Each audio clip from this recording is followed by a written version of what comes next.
పరీక్ష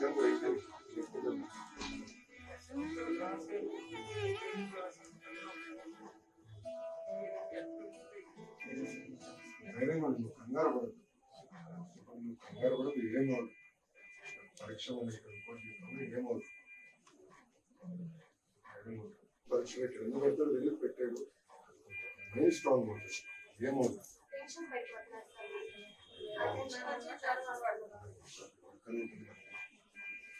డ్రామా అయిన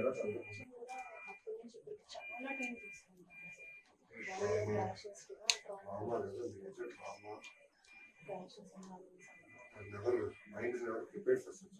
Even psychological level. Next one.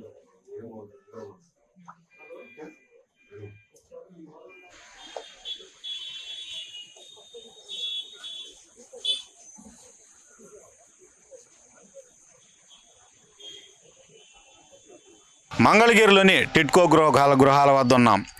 ఒక అభాగ్యుడు, ఒక యువకుడు దేశానికి రాష్ట్రానికి భవిష్యత్ తరాలకు ఉపయోగపడాల్సినటువంటి అభివృద్ధి చెంది ఆయన ముందుకెళ్లాల్సినటువంటి ఒక యువకుడు ఒక ప్రమాదవశాత్తు గాయపడి ప్రాణాపాయ పరిస్థితిలో ఉన్నటువంటి నేపథ్యంలో ఆదుకున్నటువంటి వ్యక్తిగా, ఆపన్నాహస్తం అందించినటువంటి వ్యక్తిగా నారా లోకేష్ నిలిచిపోయారు. ప్రతిపక్షంలో ఉన్నప్పటికీ కూడా తన బాధ్యతగా నియోజకవర్గంలో ఉన్నటువంటి ఓ యువకుడికి ప్రాణాలు కాపాడి ఆ తల్లికి పెద్ద కొడుకుగా కూడా నిలిచినటువంటి పరిస్థితి. ప్రస్తుతం మనం టిడ్కో గృహాల వద్ద ఉన్నాం. మనం ప్రస్తుతం ఎవరైతే గాయపడినటువంటి యువకుడు ఉన్నాడో ఆయన పరిస్థితి అప్పట్లో ఎలా ఉంది, సహాయార్థము అర్థించిన పరిస్థితుల్లో ఎవరు ఆదుకునేటువంటి నేపథ్యంలో లోకేష్ ఎలా ఆపన్నాహస్తం అందించారు, అతను ప్రాణాలు కాపాడటంతో పాటు అతనికి ఏదైతే స్వయం ఉపాధికి సంబంధించినటువంటి అవకాశం ఎలా కల్పించారు అనేటటువంటి విషయాన్ని మనం తెలుసుకుందాం. ఇక్కడ ఉన్నాడు ఒక యువకుడు, భవిష్యత్తు తరాలకు సంబంధించి, భావి తరాలకు సంబంధించి ఇతను చదువుకొని ఏదైతే ఇతనికి సంబంధించినటువంటి కొన్ని ఏదైతే ఎయిమ్స్ అనేటటువంటివి కొన్ని ఆశయాల సాధన కోసం ముందుకెళ్తూ ఒక అభివృద్ధి చెందాల్సినటువంటి యువకుడు ప్రస్తుతం మనం చూసినట్లయితే కనుక ఈ కాలు పూర్తిగా కోల్పోవడం జరిగింది.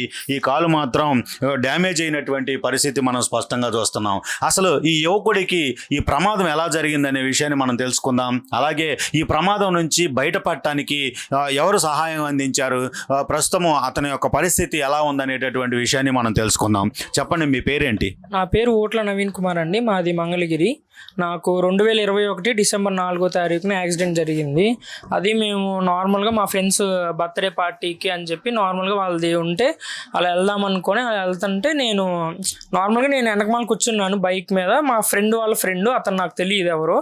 ఇంకా కారులో ఆ రోజు ప్లేస్ లేదంటే ఇంకా నేను ఆయన బండి ఎక్కడం జరిగింది. ఆయనేమో తీసుకెళ్ళాడు. నేను స్లోగానే వెళ్ళని చెప్పినా కూడా ఆయన స్లోగానే వెళ్ళాడు. వారధి, విజయవాడ వారధి ఉంది కదా, ఆ వారధి ఎక్కంగానే ఏమైందంటే మామూలుగా ఫుల్ రష్గా ఉంది. ఆ రోజు ఫుల్ ట్రాఫిక్ ఉంది. అయితే ఏమైంది, అతనేమో వెనకమాల మామూలుగా ఇట్లా పక్కకు తిప్పేశాడు ఒక సైడ్కి. నేనేమో వెనకమాల కూర్చున్నాను కదా, వేరే మామూలుగా వెహికల్స్ సైడ్ నుంచి వెళ్తున్నాయి. ఇట్లా మాకు తగిలేపాటికి మేము పక్కకు పడిపోయాం. అయితే నేను రైట్ సైడ్ పడ్డాను, తనేమో లెఫ్ట్ సైడ్ బైక్తో సహా అట్లా వెళ్ళిపోయాడు. అయితే నేను రైట్ సైడ్ పడగానే వెంటనే నాకు లారీ అనేది నాకు 2 legs మీద ఎక్కడం జరిగింది. ఇట్లా అప్పుడే వెంటనే స్పాట్లోనే నా రైట్ లెగ్ అనేది పూర్తిగా క్రష్ అయిపోయి అక్కడ వరకు ఇదైపోయింది. నా లెఫ్ట్ లెగ్ అనేది జస్ట్ ఈ స్కిన్ ఇదంతా పీల్ అయిపోయింది. ఈ స్కిన్ అంతా పీల్ అయిపోయి ఓన్లీ మనకి ఇక్కడ ఈ బోన్ ఒక్కటే ఉంది. ఇదంతా మనకి ఏమైందంటే ఈ స్కిన్ అంతా మనకి లేదు అసలు. ఇదంతా వేసిన స్కిన్నే నాకు ఇక్కడ ఇదంతా తీసేశారు. ఈ థైస్ మీద మొత్తం తీసేసి ఇక్కడ ఈ లెగ్కి ఎట్లా రీకన్స్ట్రక్షన్ చేశారు.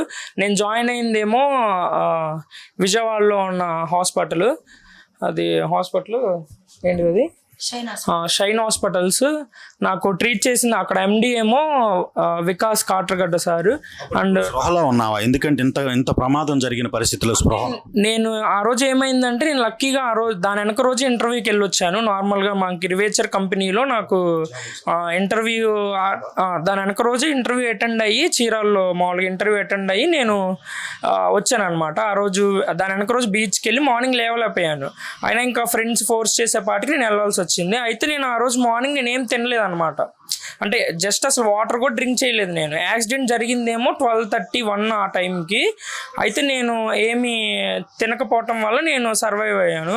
అయితే యాక్సిడెంట్ అయిన స్పాట్లో నాకు ఎలా అనిపించింది అంటే హెవీ బ్లడ్ లాస్ అయిపోయింది. అసలు ఎవరు పట్టించుకోలేదు, ఫుల్ ట్రాఫిక్ ఉంది, అంబులెన్స్ రావడానికి కూడా ముందు అసలు ప్లేస్ లేదు. నేను సెంటర్లో అట్లా ఉన్నాను, చుట్టూ వెహికల్స్ అందరూ ఫోటోలు తీసుకుంటున్నారు, వీడియోలు తీస్తున్నారు, కానీ ఎవరు హాస్పిటల్కి తీసుకెళ్దాం అనేది అయితే ఎవరు చేయట్లేదు.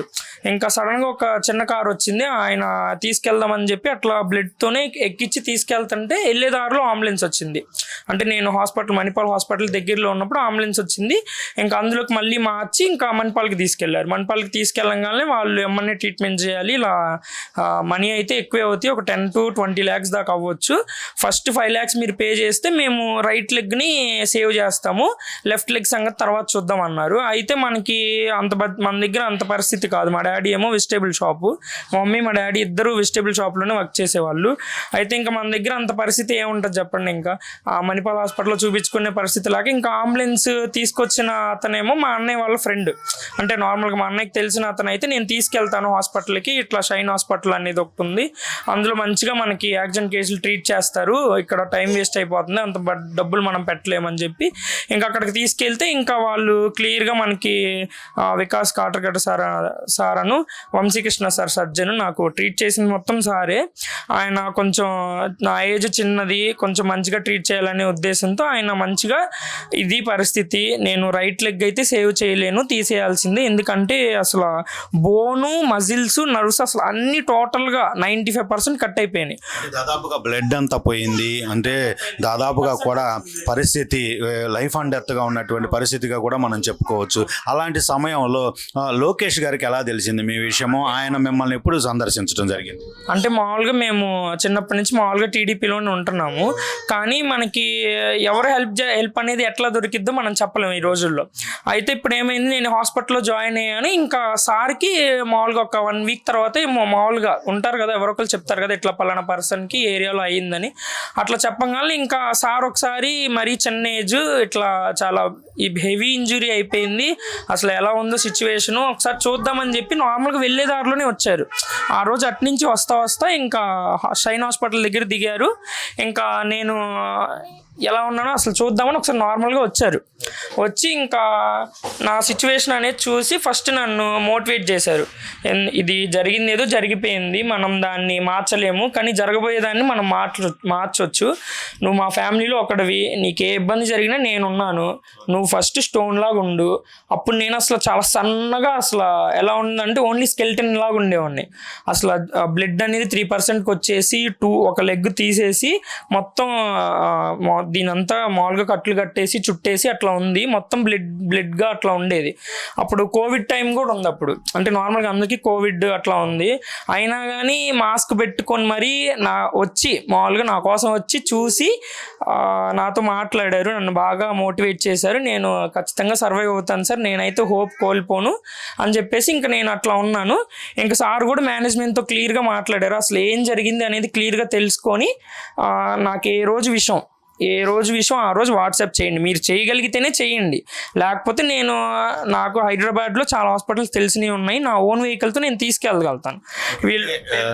లోకేష్ గారికి సంబంధించి మీరు దగ్గరగా అంతకుముందు కలిసిన పరిస్థితి లేదు, ఒక్కసారిగా మీకు అలాంటి క్రిటికల్ కండిషన్ వచ్చినప్పుడు లోకేష్ గారు లాంటి వ్యక్తి ఎదురుగా కనిపించి నేనున్నాను అంటే ఎలాంటి భరోసా అనిపించింది? అంటే అసలు నేను ఫస్ట్ నార్మల్గా ఇట్లా ముందు ఇంటిమేట్ చేశారు, ఇట్లా లోకేష్ బాబు వస్తున్నారని ముందు ఇంటిమేట్ చేసి అసలు నేనైతే నమ్మలేదండి, ఎందుకంటే అంత పెద్ద మనిషి నా కోసం ఎందుకు వస్తాడు అనుకున్నాను. తర్వాత వీడియో కాల్ చేస్తారులే, రాలేకపోయినా కానీ సిచ్యువేషన్స్ బాగాలేదు కదా అన్నారు.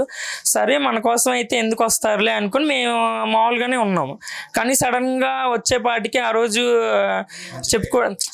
చెప్పుకోవడానికి కూడా నాకు మంచిగా అనిపించింది, ఎందుకంటే ఆయన ఆ రోజు లిఫ్ట్లు బంద్ చేయకపోయినా అట్లా ఉన్నా కానీ మెట్లు ఎక్కి 2 floors మెట్లు ఎక్కి నా కోసం వచ్చి నాతో మంచిగా ఫ్యామిలీ మెంబర్లా ట్రీట్ చేసి చాలా బాగా అనిపించింది నాకు. ఫస్ట్ ఎక్స్పీరియన్స్ లోకేష్ బాబు గారితో చాలా బాగా అనిపించింది. ఇంకా తను కూడా నాకు ఆర్థిక సహాయం అనేది నాకు చేశారు. మేనేజ్మెంట్తో మాట్లాడి క్లియర్గా నాకు ఏదైతే తన వంతు ఏదైతే చేయగలరో మంచిగా ఒక మంచి మనిషిలాగా చేశారు. పార్టీ ఇవన్నీ మనకి తెలియదండి, నేను పార్టీ పరంగా ఏం చెప్పట్లేదు, కానీ నార్మల్గా నాకైతే ఒక మామూలుగా ఈ సొసైటీలో నాకు ఎవరైతే హెల్ప్ చేయలేదు, నేను ఓపెన్గానే చెప్తున్నాను అసలు మరి. కానీ నాకు ఎవ్వరూ హెల్ప్ చేసింది లేదు, అసలు వచ్చి నాతో మాట్లాడిన వాళ్ళు కూడా లేరు. అసలు మంగళగిరిలో కొంతమంది ఉన్నారు నార్మల్గా, చిన్నప్పటి నుంచి మాది మంగళగిరి, మా తాత వాళ్ళది వాళ్ళందరిది. కానీ చిన్నప్పటి నుంచి ఉన్న వాళ్ళు కూడా వచ్చి కనీసం చూడడానికి కూడా ఇష్టపడలేదు. మళ్ళీ మనం ఏమైనా సహాయం చేయాల్సి వచ్చిద్దేమో, లేకపోతే రేపు ఏమన్నా అయితే మళ్ళీ మనల్ని అంటారు అనే ఉద్దేశంతో రాలేదు. కానీ మరి తెలియకుండానే నేను ఎప్పుడు చూడలేదు అంత పెద్ద మనిషి ఇప్పుడు నా కోసం రావాల్సిన అవసరం ఏముంది. ఇప్పుడు ఏదో చిన్నపిల్లోడికి ఇట్లా జరిగింది, బాగా ఇంజురీ అయింది, అసలు ఒకసారి అబ్బాయి సిచ్యువేషన్ ఎలా ఉంది, ఏం చదువుకున్నాడు అని మామూలు ఒకసారి చూద్దామని వచ్చారు. నాకు ఇంకా ఆర్థిక సహాయం అందించారు, దానికన్నా మంచి భరోసా ఇచ్చారు. ఇట్లా ఫ్యామిలీ మెంబర్ మీరు, నీకేం కాదు, నేనున్నాను, నేను చూసుకుంటాను మంచిగా అని చెప్పి మంచిగా నాకు ఒక హోప్ ఇచ్చారు. నేను ఆ హోప్ ఒక ప్రజాప్రతినిధిగా ఎలాంటి వ్యక్తి ఉంటే ఎలా ఉంటుంది అంటారు? యూత్ కావచ్చు, ఇబ్బందుల్లో బాధల్లో ఉండే వాళ్ళకి కావచ్చు. అవును, అంటే ఇప్పుడు ఒక విషయం అండి, ఇప్పుడు ఏ గవర్నమెంట్ అయినా కానీ ప్రజల సమస్యలు తెలుసుకోవాలి, ప్రజలకు ఉపయోగపడాలి. ఇప్పుడు ఏంటంటే ఏ ప్రభుత్వం అయినా వచ్చిద్ది, డబ్బులు ఖర్చు పెట్టేసిద్ది, ఏదైనా చేసిద్ది.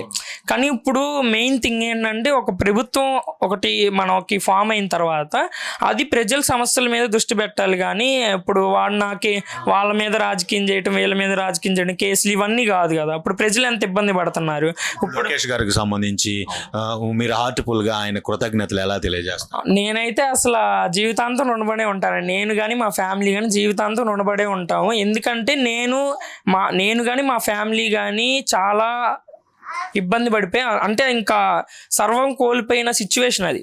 ఇప్పుడు అలాంటి సిచ్యువేషన్లో మనకి లైఫ్ టైంలో అలాంటి సిచ్యువేషన్ ఎదురైతే మనకి ఎవరో ఒకరు దేవుడి రూపంలోనే వస్తారు. అట్లా నాకు ఆ రోజు లోకేష్ బాబు గారే వచ్చారు. లోకేష్ బాబు గారు వచ్చారు కాబట్టే నాకు అసలు మంచిగా తర్వాత కూడా చాలామంది మామూలుగా లోకేష్ బాబే వచ్చాడు, మనం వెళ్ళకపోతే బాగోదని చాలామంది వచ్చిన వాళ్ళు ఉన్నారు, చాలామంది హెల్ప్ చేశారు. నాకైతే మీరు ఏం చదువుకున్నారు? ఒకవేళ లోకేష్ గనక యూత్కు ఉద్యోగాలు ఇస్తాను నేను అనేటటువంటి ఒక ప్రకటన అయితే ఉన్నటువంటి పరిస్థితి, మిమ్మల్ని ఏదైతే యాక్సిడెంట్లో ప్రమాదం నుంచి ఆదుకున్నటువంటి లోకేష్ గారు మీకు భవిష్యత్తుకు సంబంధించి కూడా ఏదైనా కల్పిస్తారనే నమ్మకం మీకుందా? లోకేష్ గారు గెలిచి ప్రభుత్వం వస్తారు. ఆ రోజు నన్ను క్లియర్గా అడిగారు, నువ్వేం చదువుకున్నావు బాబు అని క్లియర్గా అడిగారు. నేను చెప్పాను, ఇట్లా నేను మెకానికల్ ఇంజనీరింగ్ చదువుకున్నాను, 2021లోనే కంప్లీట్ అయింది.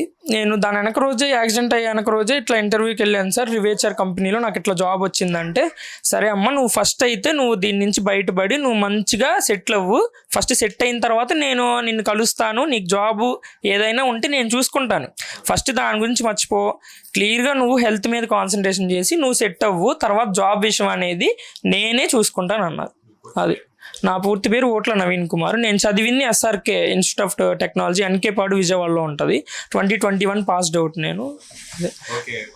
నవీన్ కుమార్, మీకు మంచిగా హెల్త్ అంతా కూడా మంచిగా అవి మరలా ఏదైతే ఉద్యోగం కూడా నీకు వచ్చి నువ్వు నీ కుటుంబం నీ పైన కుటుంబం ఆధారపడి నువ్వే కుటుంబాన్ని పోషించేటటువంటి స్థాయికి వెళ్ళాలని, అలాంటి ఆత్మ సంతృప్తి మనోధైర్యం రావాలని కూడా మేము కూడా కోరుకుంటున్నాము. ఎందుకంటే ఇప్పుడు ప్రస్తుతం మీరు తల్లిదండ్రుల పైన ఆధారపడేటటువంటి పరిస్థితి, అలా కాకుండా మీకు లోకేష్ ఇచ్చినటువంటి భరోసా నేపథ్యంలో మీకు ఒక మంచి ఉద్యోగం వచ్చి మీరే తల్లిదండ్రులను పోషించి మీ బాధ్యత తీర్చుకునేలాగా కూడా మీరు ముందుకెళ్ళాలని మేము కోరుకుంటున్నాము. చెప్పండి మా ప్రస్తుతం నవీన్ కుమార్ తల్లి కూడా మనతో ఉన్నారు. ఎందుకంటే ఒక కొడుకుకి ఏదైనా కానీ ముళ్ళు గుచ్చుకున్నప్పటికీ కూడా తల్లి కళ్ళల్లోనే నీళ్లు వచ్చేటటువంటి పరిస్థితి. ఇలాంటి భయంకరమైనటువంటి ప్రమాదం జరిగినప్పుడు ఆ తల్లి ఎలా ఫీల్ అయ్యారు? ఆపన్నాస్తం అందించినటువంటి నేపథ్యంలో కొడుకు మళ్ళీ ఆరోగ్యవంతుల్లాగా ఇంటికి వచ్చి తల్లి కళ్ళ ముందు ఉన్నప్పుడు ఆమెకు ఎలా అనిపిస్తుందో మనం తెలుసుకుందాం. మేడం చెప్పండి, మీ పేరేంటి? ప్రస్తుతం మీ కొడుకు నవీన్కు యాక్సిడెంట్ జరిగినప్పుడు మీకేమనిపించింది? ఏమనిపించేది ఏముందండి, ఓట్ల రాజేశ్వరి ఏమనిపించిందమ్మా మీకు? అనిపించేది ఏముందండి, ఇంత ఇది జరిగితే మాకు అసలు కాలు చెయ్యి ఆడలేదు, ఏం తెలిసిద్ది అసలు ముందు ఏమైందా ఏంటని. మణిపాల్ హాస్పిటల్కి వెళ్ళాము, అక్కడ వాళ్ళు చెప్పిన మాటలు విన్నాము. వాళ్ళు చెప్పిన మాటలు విన్నాక ఇక మాకు ఏమీ ఇక అంత చెక్కలేదు. ముందు సిచ్యువేషన్ బాగోలేదు, బతకడు అది ఇదనే చెప్తుంటే మేము ఇక ఏం చేయాలో కూడా మేము తోసిపడి కాక తెలిసిన వాళ్ళు ఉండి షైన్ హాస్పిటల్కి తీసుకెళ్ళడం జరిగింది. తీసుకెళ్తే వాళ్ళు మన పరిస్థితిని చూసి వాళ్ళు కూడా ఎమ్మటే ముందు చర్య తీసుకొని ఆపరేషన్ అనేది చేస్తామమ్మా, ఏం పర్వాలేదు, మీ అబ్బాయిని 6 నెలల్లో మేము పరిగెత్తిస్తామని నమ్మకం ఇచ్చారు. అయితే కాలు ఇదైతే తీసేస్తామన్నారు. అది కూడా కొద్దిగా ఏమైద్దో చెప్పలేము, మీరు మాకు సహకరిస్తే మేము మీకు చేయాల్సింది చేస్తామని చెప్పి. అంటే ప్రస్తుతం అప్పట్లో మీకు ఏంటి పరిస్థితి? ఆర్థికంగా చూస్తే మేము భార్యాభర్తలు మీ ఇద్దరు కూడా కూరగాయల వ్యాపారం అమ్ముకునేటటువంటి పరిస్థితి, అంటే మిడిల్ క్లాస్ కూడా కాదు, బిలో మిడిల్ క్లాస్లో ఉన్నాము. ఎంత ఖర్చు అవుతుందో కనీసం మమ్మల్ని పట్టించుకునే వాళ్ళు ఎవరైనా ఉంటారని ఆందోళన ఏమైనా కలిగిందా? లోకేష్ గారు రాగానే మీకు ఎలాంటి ధైర్యం అనిపించింది? లోకేష్ బాబు వచ్చాక ఆ ధైర్యమే వచ్చింది. ఎందుకంటే ఆయన వచ్చి బాబుతో మాట్లాడి వెళ్ళాకే కొంచెం ధైర్యంగా వచ్చింది, లేచింది. మాకు చేయాల్సినది చేశారు. ఆయనే స్వయంగా డాక్టర్ గారితో మాట్లాడటం జరిగింది. అందరినీ స్టాఫ్ మొత్తాన్ని పిలిచి ఏం జరిగిందని మొత్తం ఇన్ఫర్మేషన్ తీసుకున్నాడు. మీ వల్ల ఇద్దా లేదా, అవ్వకపోతే చెప్పండి, నేను ఇమ్మీడియట్లీ తీసుకెళ్ళిపోతా, హైదరాబాద్ తీసుకెళ్ళి నేను బాగు చేయించుకుంటాను అని అంటే వాళ్ళు వద్దు సార్ మేము చేస్తాం మీకనంటే వాళ్ళ దగ్గర నెంబర్లు తీసుకున్నాడు. ఏ రోజుకి ఆ రోజు ఇది మేము ఇవాళ ఇది చేస్తున్నాం, ఈ మెడిసిన్ తీసుకున్నాడు, ఇది చేసాడు, ఎట్లా ఉన్నాడు, ఇది వాడుతున్నామని చెప్పి వాళ్ళు ఏ రోజుకి ఆ రోజు ఆయనకి అందిస్తూ ఉన్నారు. ఈ రోజుకి కూడా వాళ్ళు చెప్తానే ఉన్నారు, నవీన్కి ఇలా చేస్తున్నాం సార్, అలా చేస్తున్నాం. ఈ రోజుకి కూడా మా గురించి ఆయన 2 సంవత్సరాలు, ఈ 2 సంవత్సరాల నుంచి కూడా డాక్టర్ గారిని కలుస్తాం జరుగుతుంది, మాట్లాడటం జరుగుతుంది. ఆయన చెప్పినది వీళ్ళు చెప్పింది ఆయన, వాళ్ళు చెప్పింది వీళ్ళు చేస్తానే ఉన్నారు. ప్రస్తుతం ఏదైతే ఉన్నటువంటి పరిస్థితి, అప్పుడు ఉన్నటువంటి పరిస్థితుల నేపథ్యం ప్రస్తుతం చూసుకుంటే కనుక లోకేష్ గారు ఆ టైంలో కఠినమైనటువంటి కరోనా రోజులు, సొంత వాళ్ళు కలవలేనటువంటి రోజులు, ఆ టైంలో హాస్పిటల్కి రావటం అనేటటువంటిది ఏమనిపించింది? మాకు అసలు ఎంతో ఇది అనిపించింది. ఆత్మీయులు ఎంతమంది ఉన్నా కానీ ఎవరూ రాలేని పక్షంలో కూడా ఆయన గారు వచ్చి 2 అంతస్తులు లిఫ్ట్ పని చేయలే ఆ టైంలో, అయినా సరే లిఫ్ట్తో పని లేకుండా నడిచి వచ్చాడు. 2 అంతస్తులు నడిచి వచ్చి మాకు అంత ధైర్యాన్ని ఇచ్చి మా బాబుకి వాళ్ళకి ఈ రకంగా చూస్తున్నాడంటే నమస్కారం మరి. మీ బాబుకి అంటే ఆరోగ్యం పరమైనటువంటి అంశంలో ట్రీట్మెంట్కి లోకేష్ గారు సహకరించిన పరిస్థితి, మీ బిడ్డను మళ్ళీ మీ కళ్ళ ముందుకు తీసుకురావడానికి ఆయన పాత్ర ఆయన పోషించారు సహాయ దృక్పథంతో. ఏదైతే మీరు మీ బిడ్డకి ఏదైనా ఉపాధి కూడా కోరుకుంటున్నారు? కోరుకున్నామండి. మేమేం కోరుకోలేదు, ఆయనే చెప్పారండి, మీరు ముందు నువ్వు లెగిసి ఇంటికి వస్తే చాలు, నీ పదే నేను చూసుకుంటా, ఏ రోజుకైనా సరే నువ్వు అసలు ఆ విషయం మర్చిపో, నువ్వు ముందు కోలుకోవాలంతే, నువ్వు మా కుటుంబ సభ్యుడివి, అది ఆ మాట చెప్పారండి లోకేష్ గారు. అసలు లోకేష్ బాబు లాంటి వాళ్ళు ఈసారి మన మంగళగిరికి మాత్రం ఆయన రాకపోతే ఇక మళ్ళంటి వాళ్ళు అసలు ఇక దేనికి పనికిరావు అనేదే చెప్తాం. ఈరోజు మాకు చేసిన అసలు మామూలు చల్లగా 100 ఏళ్ళు హ్యాపీగా బాగుండాలి సార్. ఇది పరిస్థితి. ఏదైతే ఆపదలో ఉన్నటువంటి పరిస్థితుల్లో ఎవరైతే నవీన్ కుమార్, ఆయన ఏదైతే యువకుడు మెకానికల్ ఇంజనీరింగ్ చేసి భవిష్యత్తు తరాలకు ఆదర్శంగా మంచి ఉద్యోగం చేస్తూ కుటుంబానికి ఆసరాగా ఉండాల్సినటువంటి పరిస్థితుల్లో నవీన్ కుమార్కు జరిగినటువంటి ఏదైతే యాక్సిడెంట్కు సంబంధించి కుటుంబం మిడిల్ క్లాస్ ఫ్యామిలీ కూరగాయలు అమ్ముకొని జీవించేటటువంటి తల్లిదండ్రులతో నవీన్ కుమార్ ఆందోళనలో ఉన్న పరిస్థితుల్లో నారా లోకేష్ మంగళగిరికి సంబంధించి ఆయన ఏదైతే టీడీపీకి సంబంధించినటువంటి ఒక ఏదైతే ప్రజాప్రతినిధి, ఆయన ఎవరైతే గతంలో మంత్రిగా చేసి ఉండొచ్చు, ప్రస్తుతం ఏదైతే ప్రతిపక్ష నాయకుడిగా మంగళగిరిలో ఉన్నటువంటి పరిస్థితి, ఆయనకు ఉన్నటువంటి బాధ్యతలు అనేటటువంటి చూసుకుంటే చంద్రబాబు తర్వాత టీడీపీ లాంటి సీనియారిటీ కలిగినటువంటి పెద్ద పార్టీకి సంబంధించినటువంటి కేంద్ర ఏదైతే జాతీయ ప్రధాన కార్యదర్శిగా ఉండి కూడా ఒక యువకుడి యొక్క ప్రాణాలు కాపాడటానికి, అతనికి సహకారం అందించడానికి, ఆర్థిక సహాయం అందించడానికి, అతను మరలా తల్లిదండ్రులకు ఏదైతే సేఫ్టీగా అందించడానికి ఆయన చేసినటువంటి కృషిని మరవలేమనేటటువంటిది ప్రస్తుతం యొక్క తల్లిదండ్రులు కావచ్చు, అలాగే నవీన్ కూడా చెప్తున్నటువంటి పరిస్థితి అయితే ఉంది. పార్టీలకు అతీతంగా, రాజకీయాలకు అతీతంగా మనం భావించినప్పటికీ కూడా ఒక రాజకీయ నాయకుడిగా ఉన్నటువంటి వ్యక్తికి ఇంత బాధ్యత అనేటటువంటిది ఉంటుందనేటటువంటిది లొకేషన్ చూస్తేనే తెలుస్తుంది అనేది ప్రస్తుతం ఈ యొక్క ఫ్యామిలీ చెబుతున్నటువంటి పరిస్థితి అయితే ఉంది. ఇలాంటి నాయకుడే ప్రజాప్రతినిధిగా ఉండాలనేటటువంటి ఒక అభిప్రాయాన్ని కూడా వ్యక్తం చేస్తున్నటువంటి పరిస్థితి అయితే ఉంది. ఇక మొత్తం మీద చూసుకుంటే లోకేష్ గెలిస్తే ఆయన ప్రజలకు, మంగళగిరి ప్రజలకు దూరంగా ఉంటాడు, ఆయన కలవటానికే కుదరదు అనుకున్నటువంటి కొన్ని ఏదైతే ప్రచారం జరిగినటువంటి నేపథ్యంలో అందుకు భిన్నంగా లోకేష్ వ్యవహరించినటువంటి తీరు చూస్తే గనక ఈ యొక్క యువకుడి విషయంలో అదంతా కూడా అబద్ధాల పుట్ట. ఆ ప్రచారం అంతా కూడా అసలు ఆయన గెలిస్తే మరింత సహకారం అందిస్తూ మరింత ప్రజలకు దగ్గర ఉంటారు. ఈ మంగళగిరి అనేటటువంటిది సైబర్ సిటీ అవుతుందా, లేదంటే మంగళగిరిలో ఉన్న యువతకు వెన్నుదన్నుగా అండదండగా ఉంటారు అనేటటువంటి దానికి ఈ యొక్క యువకుడు నవీన్ చెప్పేటటువంటి విట్నెస్సే ప్రధానమైనటువంటి కారణం. విట్నెస్ ఎవరైతే తల్లి, ఆమె ఏదైతే నవీన్ తల్లి ఆ రోజున ఎంత బాధపడుతూ ఆందోళన చెందినటువంటి పరిస్థితి ఉందో, ఈరోజు ఆమె అప్పుడు జరిగినటువంటి సిచ్యువేషన్ తలుచుకొని లోకేష్ వచ్చిన తర్వాత, నారా లోకేష్ తన బిడ్డను చూసి ఒక భరోసా ఇచ్చిన తర్వాత తన బిడ్డ సేఫ్టీగా తనకు మళ్ళీ ఇంటికి వస్తాడనేటటువంటి ఒక నమ్మకం కలిగిన పరిస్థితి ఉంది. అలాగే జరిగిందనేటటువంటిది డెఫినెట్గా మరలా తన బిడ్డ మెకానికల్ ఇంజనీరింగ్ చదివినటువంటి నేపథ్యంలో డెఫినెట్గా ఉద్యోగ ఉపాధి అవకాశం కూడా భవిష్యత్తులో లోకేష్ ద్వారా కలుగుతుందనేటటువంటి ఆశాభావం కూడా వ్యక్తం చేస్తున్నారు. ఇది మంగళగిరి టిట్కో ఇళ్లలో ఉన్నటువంటి ఒక మిడిల్ క్లాస్ ఫ్యామిలీకి సంబంధించి, ఒక బిలో మిడిల్ క్లాస్ ఫ్యామిలీకి సంబంధించి జరిగినటువంటి కష్టము, బాధ, సమస్య, వాటిని లోకేష్ ద్వారా ఏదైతే సమస్యలన్నీ పరిష్కారమై వాళ్ళంతా కూడా సాధారణ జీవితం కొనసాగిస్తూ వాళ్ళ కుమారుడికి ప్రాణాపాయ పరిస్థితి నుంచి బయటపడిన పరిస్థితి, వాళ్ళకు ఒక భవిష్యత్తు మీద లోకేష్ మీద నమ్మకం కూడా ఏర్పడినటువంటి పరిస్థితి. మరో అంశంతో మళ్ళీ కలుద్దాం. నమస్తే.